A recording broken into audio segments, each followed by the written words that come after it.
Coming up on this hour, Chris 6 Sunrise, demolition of the east wing of the White House is underway. Scripps News Group's Joe St. George will join us to talk about how much the project is expected to cost and how it sparked so much criticism. And here's a look at what other stories we're covering in your neighborhood.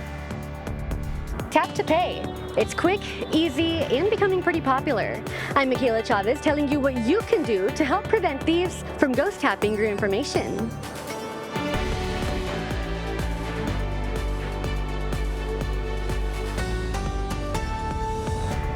Good morning, everyone. Welcome to Chris 6 Sunrise. Thank you so much for waking up with the Hoffmans. I'm Michelle Hoffman. And I'm Brian Hoffman. I'm in an extra dancey mood today because Friday is on the horizon. It is a Thursday, folks. I know, but I am already thinking about all of the fun stuff going on this weekend. Meteorologist Stephen Jones joins us. He's going to talk a little bit later on about the weather this weekend. But first off, to the traffic. Morning, Stephen. Good morning. Good morning, Brian and Michelle. You know, let's get right to the weather. No, of course, people don't hear about the traffic. But the weather, I mean, it is going to be pretty muggy out this morning. You know, not as much dew on the cars this morning. That was a nice sight to see. So humidity just slightly less than what we've seen this week. In terms of rainfall, not affecting the roadways right now. Looking good and green across most of our roadways. Let's take an in-depth look now at the Harbor Bridge to and from Portland this morning. Nice and green as you're heading out the door here in Corpus Christi. Ocean Drive, no major slowdowns. Just a slight one there on Ennis-Jocelyn as well as Rodfield, getting close to SPID, but SPID itself looking nice and green, as well as Saratoga and the Crosstown Expressway if you're heading that way. Over towards Flower Bluff now. Flower Bluff Drive looking good and green, but Waldron Road, a minor slowdown to keep in mind if you're heading that way. Also the normal one we get near the gates there at the Naval Air Station, so if you're heading that way, keep it in mind. But over towards the island, looking good and green that way as well. Some of those drive times for you sitting pretty good as well. 22 minutes if you're going to be heading from downtown to the island. 8 minutes if you're heading from about Portland to downtown. And if you're going to be coming from Cal Allen to downtown, should only be about 14 minutes or so. So wherever you're coming from and wherever you're heading to this morning, going to be good and green as you head out the door. But we'll have more news and weather heading your way. Thank you so much, Stephen. Appreciate it. We're going to get your neighborhood news in just a bit, folks. But first, we head to Washington, where demolition is now underway over at the White House, where President Trump is building a brand new ballroom. The project is much larger project than what the president originally talked about, too. Yeah, to talk more about this, we bring in Scripps News Group Deputy Political Director Joe St. George. Good morning, Joe. So how much more will this project cost, and will it make a difference that the demolition has sparked criticism from architectural and preservation groups? Well, good morning, guys. It's important to note that taxpayers aren't paying for this, and the president's been clear about that. Private donations, private donors, the president's contributing as well. The price tag, though, for this project has increased substantially. Now $200 million. It went from $200 million now to $300 million. The scope and size of the demolition also appears to be significantly bigger than what the president initially talked about. I mean, several months ago when this was really being mentioned, and we should note, if you've studied the history of President Trump and the White House, and this goes back to before he was even president, he was always fascinated with the idea of potentially building something, a grand ballroom to the likes that you would see at a really nice hotel, complaining and frustrated that there wasn't that large space. And the president's right about that. If you wanted to host a big dinner of 1,000 people in the White House, you couldn't do it. Oftentimes, state dinners, they'd pop up a tent on the south lawn of the White House in order to accommodate that many people. So the president believes it's time to change that. And he has expressed surprise at the lack of zoning. If you were trying to build a $300 million ballroom in the middle of Corpus Christi, you would need an input from the community, and you would need permits and zoning. Because it's on the White House grounds, the president has said he didn't need any permits that made a project typically last for a while, and he's been able to greenlight it so quickly. It has, though, aggravated many in Washington who believe that this is the people's house, that 1600 Pennsylvania Avenue is not Trump's house, it's the people's house, and that a bipartisan coalition of people should have been together to talk about possible changes to the White House.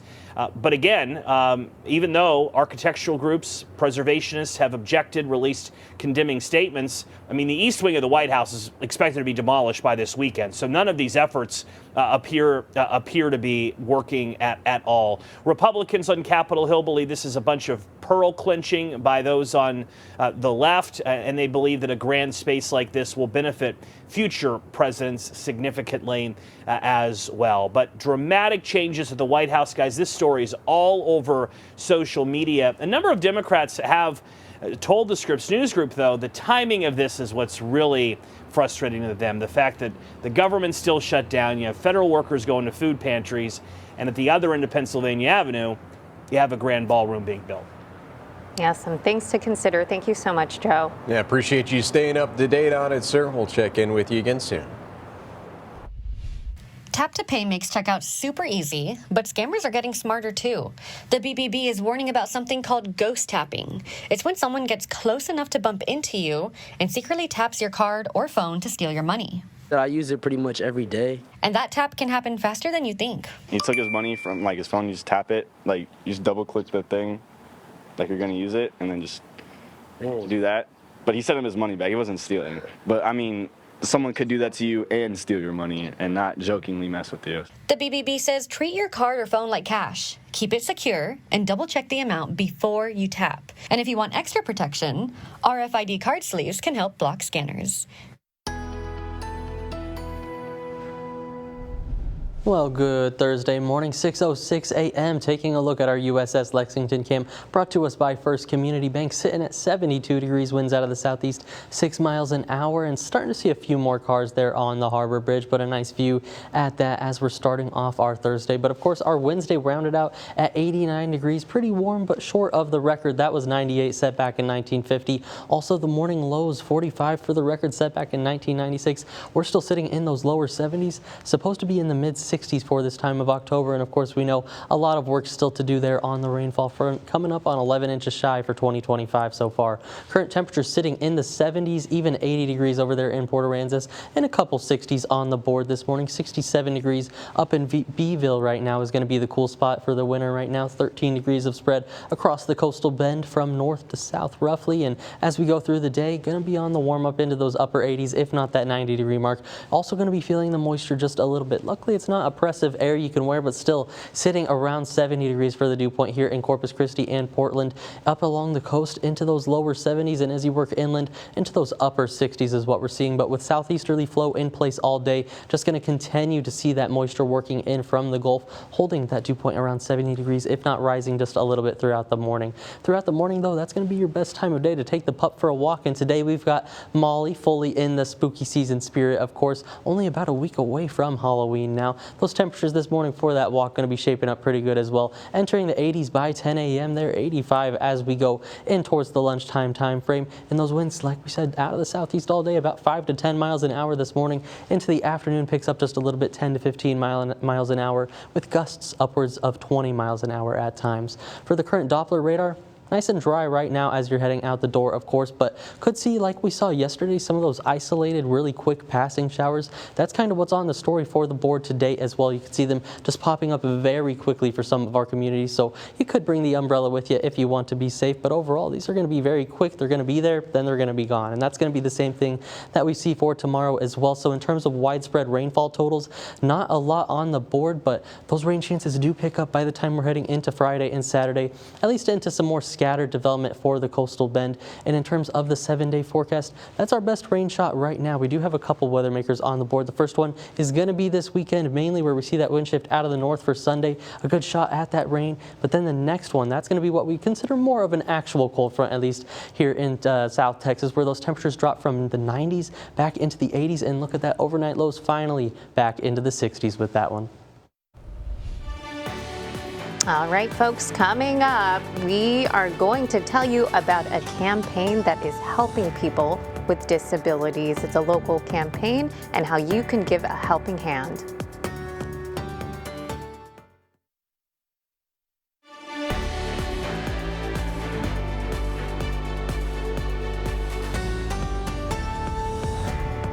Welcome back, folks. A great Texas Roundup is in full swing, but this Roundup isn't about cattle. It's about community. Here's more on a campaign that's collecting spare change to create real change for those with cognitive and physical disabilities in our neighborhoods.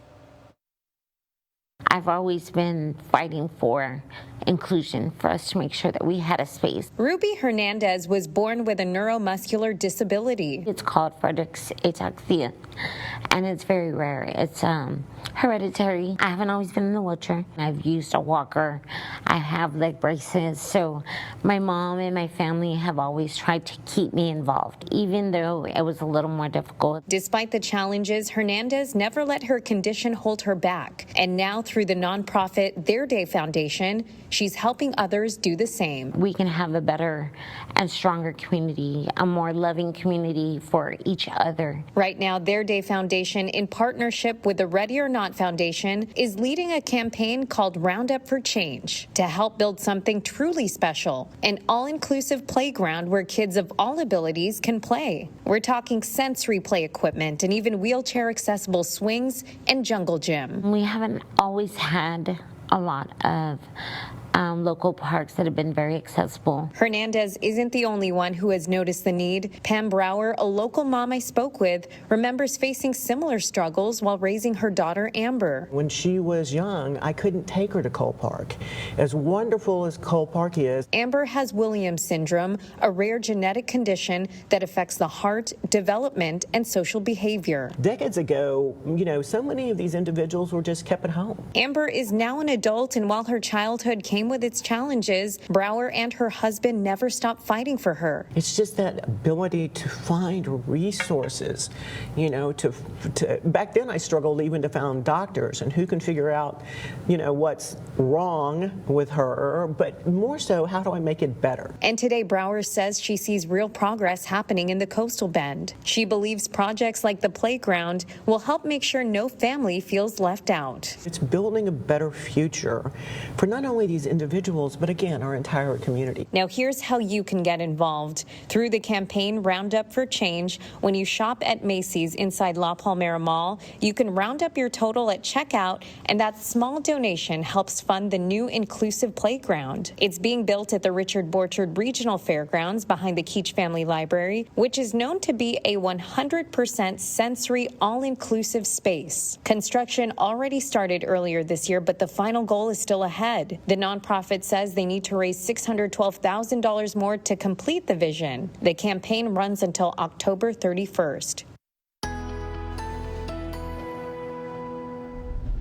Well, good Thursday morning there, Coastal Bend. Taking a look at our USS Lexington cam, brought to us by First Community Bank. 72 degrees, winds out of the southeast 6 miles an hour. And looking at the Harbor Bridge, just a little bit more cars, I should say, there on the roadways picking up. And of course, the aquarium nice and lit up this morning. As we're looking at the past 10 hours, a decent cool down at that. 81 degrees at 8 p.m. last night. Now we're down to the lower 70s, about a 9-degree spread between 8 and then 6 a.m. this morning, as we're now at 72 degrees here in Corpus Christi at least. In your neighborhood, looking out there in the 70s, 80s at Port Aransas, even a couple 60s on the board. 68 over there in Kingsville, 69 for Hebronville as well. Going to be the cooler spots this morning, but all of us going to hold on to this southeasterly flow about 5 to 10 miles an hour this morning.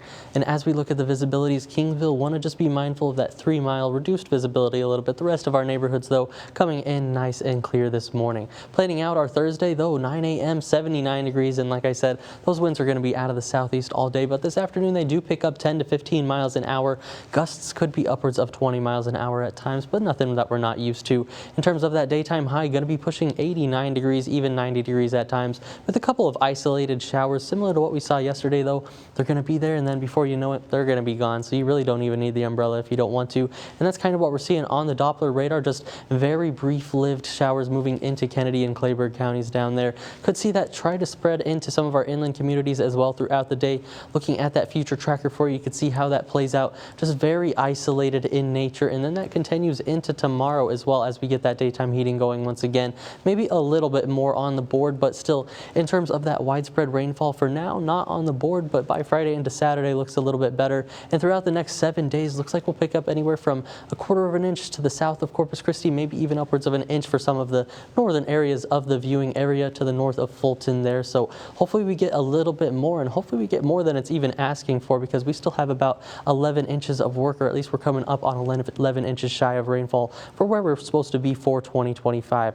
In terms of rainfall on the 7-day forecast, that's the best shot is going to be Friday into Saturday. Daytime highs for now still above average in the upper 80s and the lower 90s, but the better temperature drop going to be next week, finally on the board. Tuesday into Wednesday of next week, another cold front on the way, drops us from 90 back into those mid and lower 80s just before Halloween, and overnight lows going from those lower 70s back maybe even down to the mid 60s. Stephen, thank you so much. Now coming up, folks, we have early voting underway for the November 4th election. We'll have a look at early voter turnout and some of the items on the ballot.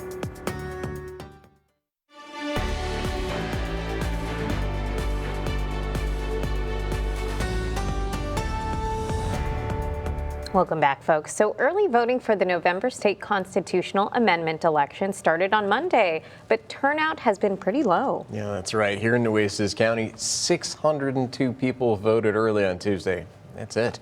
Since early voting began, 1,200 early ballots have been cast so far, and that's 0.61% of registered voters. These numbers only count in-person votes and not mail-in ballots. Now here's a look at some of the races happening in your neighborhood. Port Aransas residents will vote on a civic and community center that would be funded by an increase in the hotel occupancy tax. Aransas Pass ISD residents will also vote on a proposed tax increase. A mayoral and city council race is on the ballot for Robstown, and in Nueces County's ballot, 3 separate proposals that would annex new areas to emergency service districts 1, 3, and 4. And you can stop on by the Nueces County Courthouse to vote. Early voting will be open through the 29th from 8 a.m. to 5 p.m. Closed on October 26th, open on the 30th and 31st with extended hours from 7 a.m. to 7 p.m. Early voting ends on Friday, October 31st. Election day, as always, folks, is Tuesday, November 4th.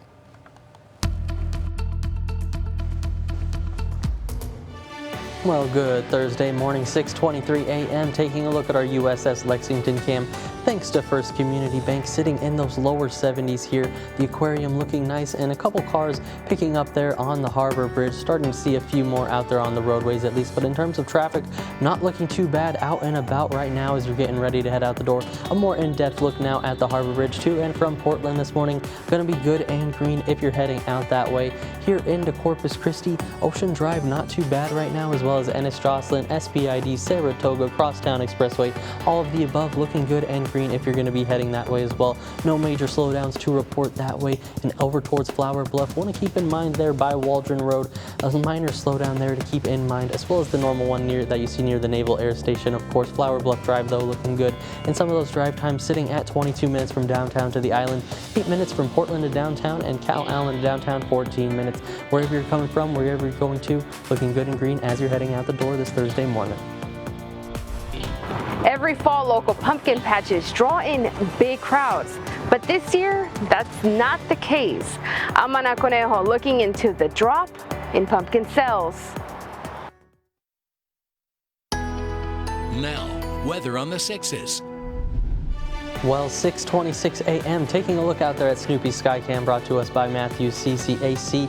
Looking at about the mid-70s there at Snoopy's, 72 degrees here in downtown Corpus Christi. And looking at the causeway, a few more cars starting to pick up on the roadways out there, but the water looking nice and clear. Not too many boaters I've seen on the Skycam so far, but of course, those winds out of the southeast all day.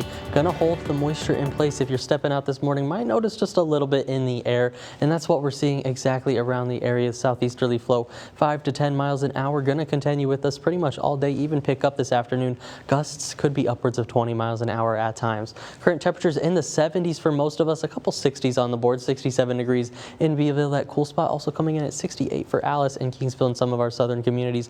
Along the coast, they're a little warmer, 77 at the Naval Air Station, 80 in Port Aransas, up in Rockport coming in at 77 degrees. And like I said, the moisture definitely around still, 70 degrees for that dew point here in Corpus Christi, as well as Portland and Robstown, 60s inland as you work in. 66 is going to be the driest spot, if you want to call that dry air, there in Beeville. As we look at the coast, still a little bit more moisture, of course, those lower 70s. 73, the peak of that moisture there in Ingleside, was 71 for the Naval Air Station and Port Aransas as we're getting closer to the 7 a.m. hour. Throughout our day, throughout this Thursday, going to be pretty toasty this afternoon once again. Luckily, daytime highs aren't quite as high, but still going to be feeling like the lower to even mid-90s by that 3 to 4 p.m. time frame. So, of course, try to limit that time outdoors if you can. Still going to be pretty warm out and about. That minor heat risk in place today, of course. And as we look at the forecast high temperatures, though, some hope on the horizon finally. The next 5 days going to be well above average, but by Wednesday into Thursday, just before Halloween next week,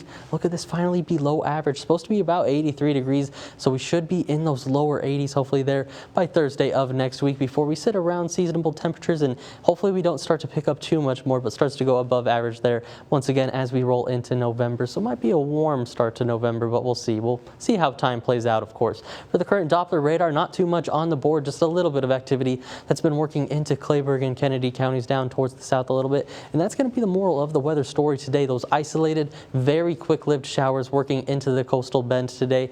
And as we go into the overnight hours, of course, once again fizzles out. But tomorrow, that daytime heating once again fires it right back up with some isolated activity working into some of our inland communities.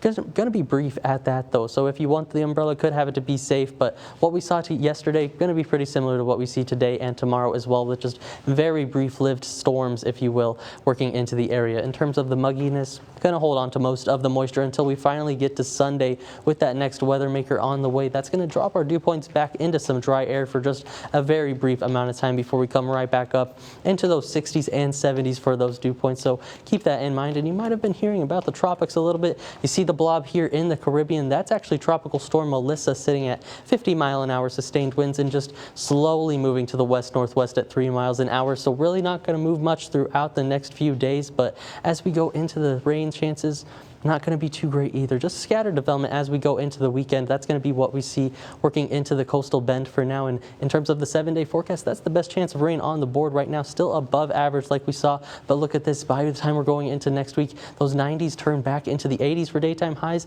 and the overnight lows from the 70s back into the 60s. Hey, are you looking for a new place to try out for lunch or dinner this week? Stick around. You're not going to want to miss who's keeping it clean and who needs to clean it up in this week's Kitchen Cops. Now, your Chris 6 Kitchen Cops Report. That's right, folks. It is time yet again for this week's Kitchen Cops Report, and I got some good news for y'all. None of the places reviewed by the City County Health Inspectors for the week of October 6th through the 10th got below an 80, but there are a few that were kind of close, and they might need to clean it up a little bit. Take a look. Let's start things off with a recommendation from many in the Chris 6 newsroom, a place claiming to have the best burgers in town. To my surprise, pulling in, it was in a gas station. Suraj Paikera opened up Express Burgers out of his gas station in 2023 after running a successful similar business in Huntsville. And he started out just by experimenting. I have never cooked in my life, like never. It was my first time cooking something that out of my culture. Located on the city's west side, it's become a favorite to many refinery workers. So I had to try it out myself. That was a good burger. And you can try it out yourself over at the corner of I-37 and Mackenzie Road. And if you do, pro tip, don't sleep on the patented Genius sauce, named by Suraj's daughter. Trust me. We want to award you with this. Congratulations to Express Burgers. Also on this week's Perfect Score list, Bellaroma Cafe on Cronqua, Hania Poke on Staples, S&J Bakery on Leopard, Schlotzky's Deli on Weber, Landry's on the T-Heads, W&B Chinese Cuisine on Cronqua, Wildcat Donut on Leopard, and one of my favorites, Yo Philly Steak Shop on Surfside. Now for those who need to clean things up a bit on our B list. Linda's Mexican Restaurant on Gullahar with a score of 90 for 5 violations, including storing raw food over ready-to-eat food and missing labels on dates on the food. Gallegos on SPID with a score of 89 with 8 violations, including mold in the ice machine and gnat activity during the inspection. Felice Amensur on Violet Road with an 88 with 6 violations for things like not cooling and covering rice properly and dirty microwaves. And for the low score of the week, it goes to Taqueria El Porto. That's on Rodfield Road with a score of 86 with 8 violations, including missing names and dates on products, eggs on top of ready-to-eat products, and missing covers on food in the cooler. But this week's list doesn't stop there, folks. If you want to see if your favorite chow hall is on that perfect list or the one that needs a little bit of work, you can always head on over to our website. That's christv.com.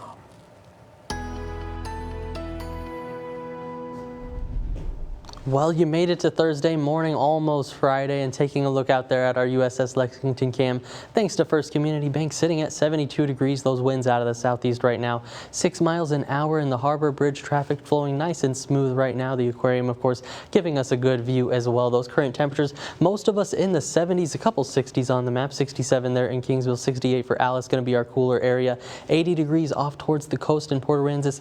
That's going to be the warm spot, so about 13 degrees of spread from east to west right now across the coastal bend. But like I said, most of us in those 70s and plenty of mugginess in the air, but not a lot of rain on the Doppler radar right now. Just a little bit off towards the south there into Clayburgh and Kennedy counties. But overall, as we go through our Thursday, rain chance is going to be stray to isolated at best, even staying into our Friday as well. That's what we could see, just very quick, brief, isolated showers. Planning that out for you throughout today. 11 a.m., 85 degrees. Getting into this afternoon, of course, daytime high is going to get up to about 88 or 89 degrees. Winds out of the southeast also pick up 15, maybe even 20 miles an hour at times this afternoon.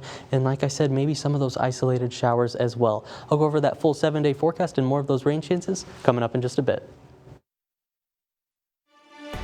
Now, 20 minutes of non-stop news, sponsored by Ewald Kubota.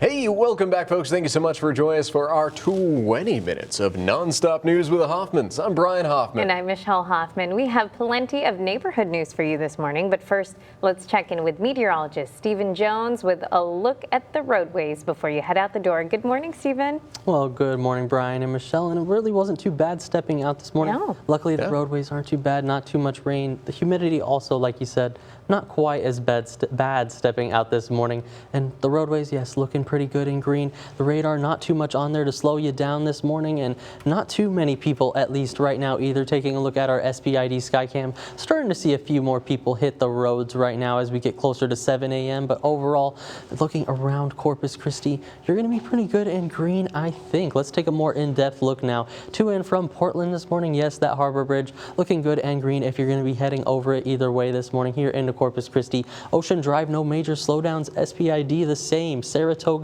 and Crosstown Expressway both looking good and green this morning. Just a light slowdown there near Rodfield and Saratoga to keep in mind. As we work over towards Flower Bluff Drive, a minor slowdown there to keep in mind, as well as Waldron Road and the normal one you see near the Naval Air Station. Some of those drive times for you sitting at 22 minutes from downtown to the island, 8 minutes from Portland to downtown, and if you're coming from Cal Island to downtown, going to be sitting at 15 minutes right now. So wherever you're coming from and wherever you're going to, good and green to head out the door as we're starting off our Thursday morning.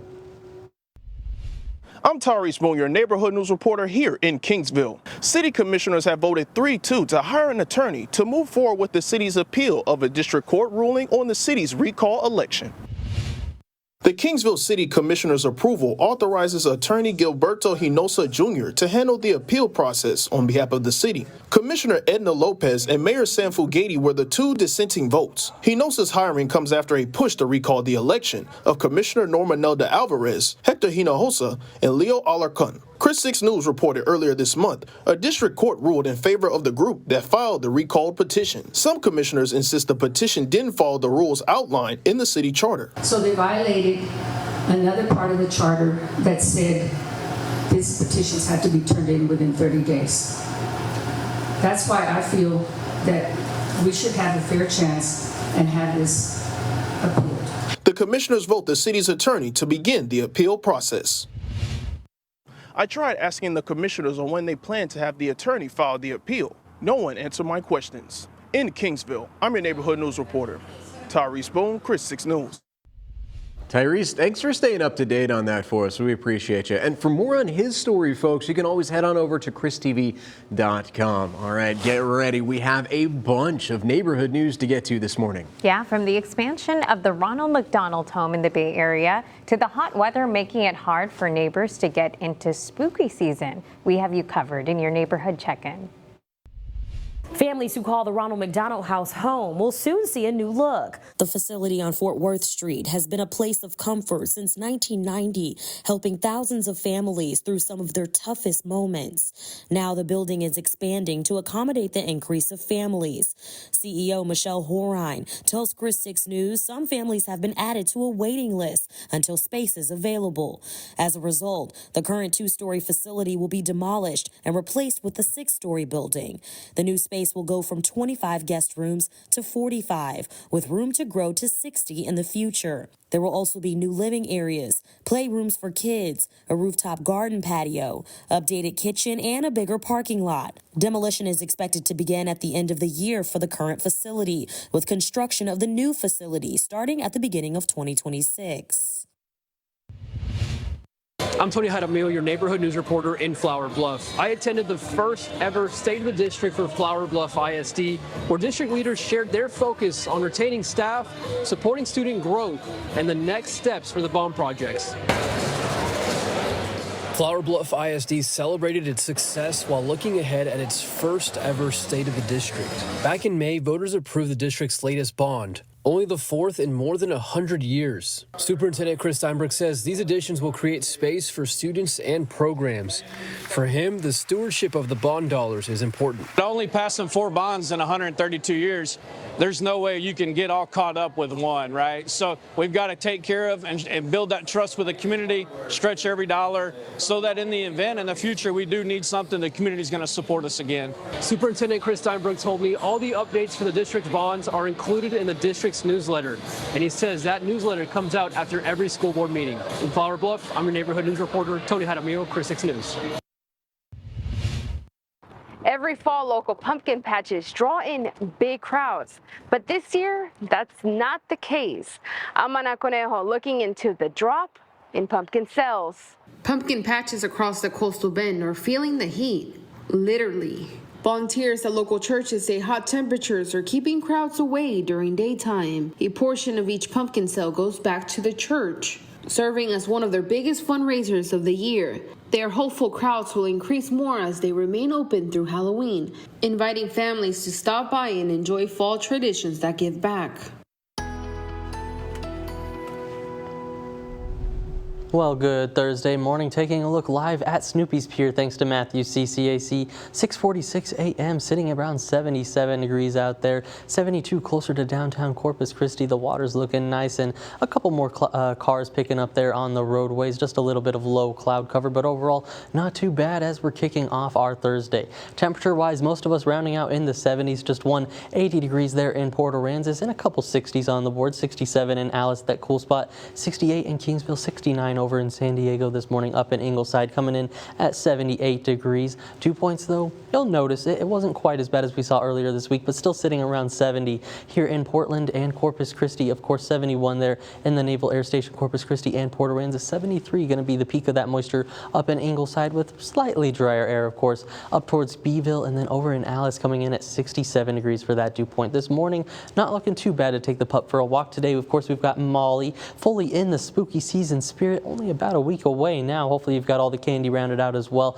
Temperature wise, going to enter those 80s by 10 a.m. The mid 80s as we go into that lunchtime hour, and winds, like I said, out of the southeast all day, 5 to 10 miles an hour this morning as we roll towards lunch, and then into the afternoon, going to pick up just a little bit, 10 to 20 miles an hour at times. Feels like temperatures though going to be a little bit warmer into those low to mid 90s, I should say. Luckily it's not the upper 90s or even that century mark as we're rolling through our Thursday, but still peaking about 94 degrees. So if you can, just limit the time outdoors, but not as bad as we have seen in the past couple of weeks. For the current Doppler radar, not too much on the board, just a little bit working in towards Clayburgh and Kennedy counties, there towards the island. Overall, not widespread by any means, and that is exactly what we're going to be seeing today on the future tracker. Just very isolated, quick-lived showers that work in. By the overnight hours, clears out once again. Tomorrow, we do it all over again once again, with more isolated work coming into the coastal bend, I should say, from about Rockport through Beeville, even towards Three Rivers.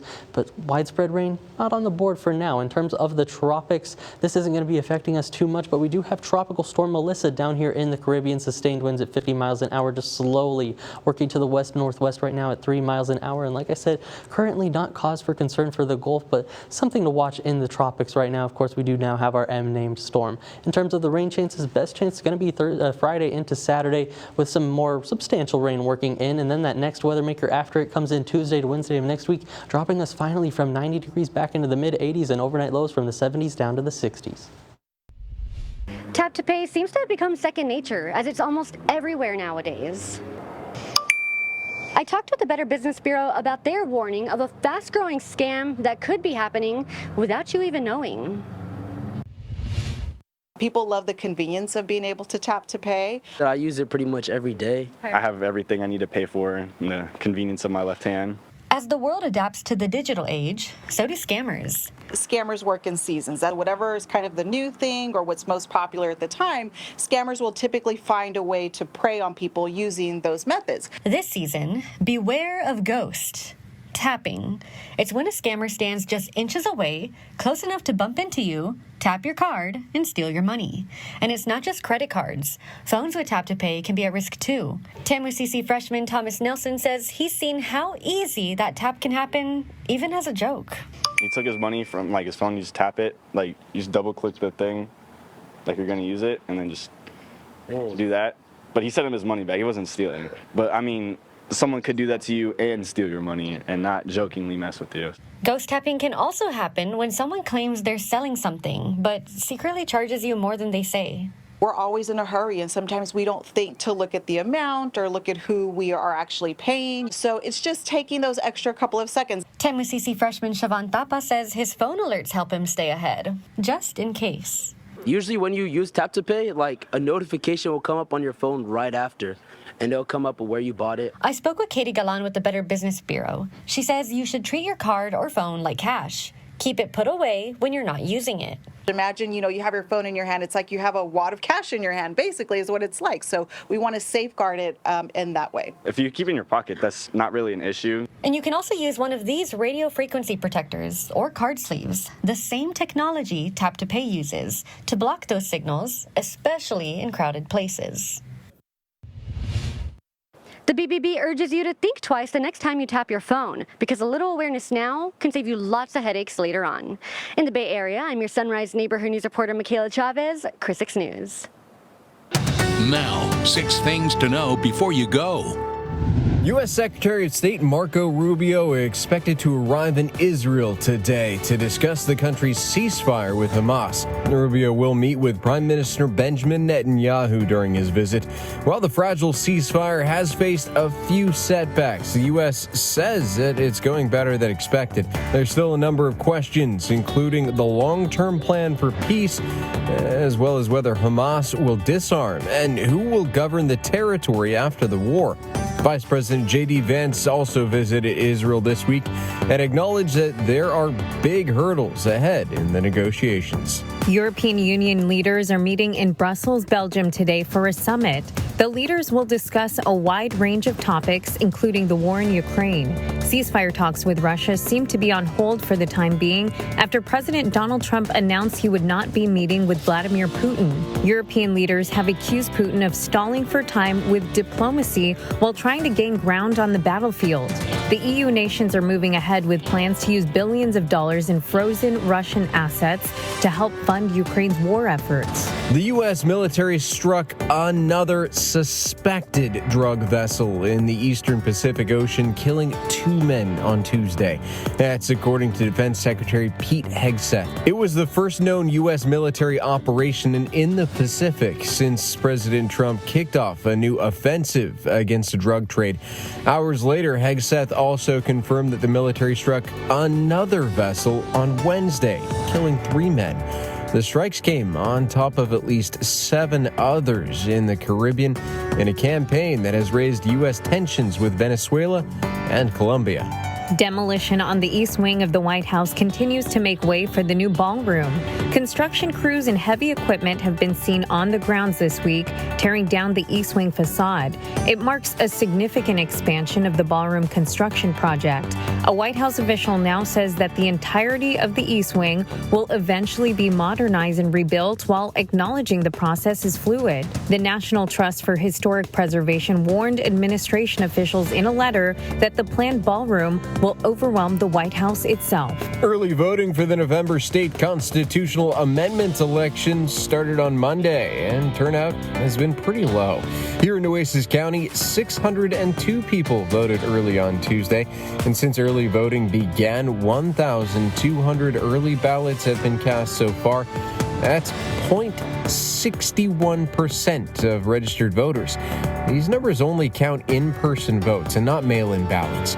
Early voting ends on Friday, October 31st. Election Day is Tuesday, November 4th. The Corpus Christi International Airport is hosting a collection drive for its federal employees that have been affected by the government shutdown. 45 TSA officers and 60 FAA employees at CCIA have not been paid in several weeks. Crews are asking for donations of essential items, including food and pet supplies, to help those employees out.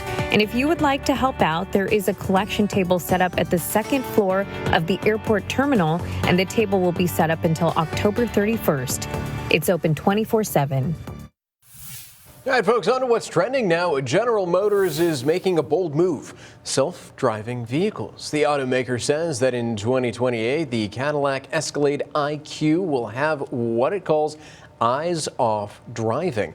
GM is building the feature as full-fledged self-driving, where the driver doesn't have to watch the road at all. Now, those turquoise lights that you saw at the front indicate the mode is active, and that will give other motorists a heads up that the vehicle is driving itself. GM is hoping that the new tech helps offset massive losses to its electric vehicle development after the federal government terminated tax credits for those vehicles.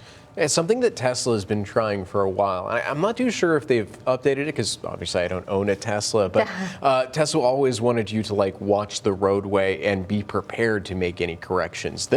It looks like they're encouraging people to take a nap. I would love that. Perfect for every passenger princess. Already have that, my passenger princess. Yeah, but I don't want you to do the work either. True, true. Look at me being considerate. I need my nap too. Now, have you guys ever rode in one of those? No, have you? No, I have not either. Okay. I'm just saying, I think I might be a little nervous too, without somebody officially in control watching the road. But I mean, they're coming so far so quick. So I mean, here in a few years, we'll see exactly where they are in the technology as well. But can't wait until the Jetsons come. We can just scoot around in the sky. Yeah, there we go. That's the next. That's the next or milestone teleportation. I'm looking forward to. Oh, even better. Yeah, we'll see. We'll see.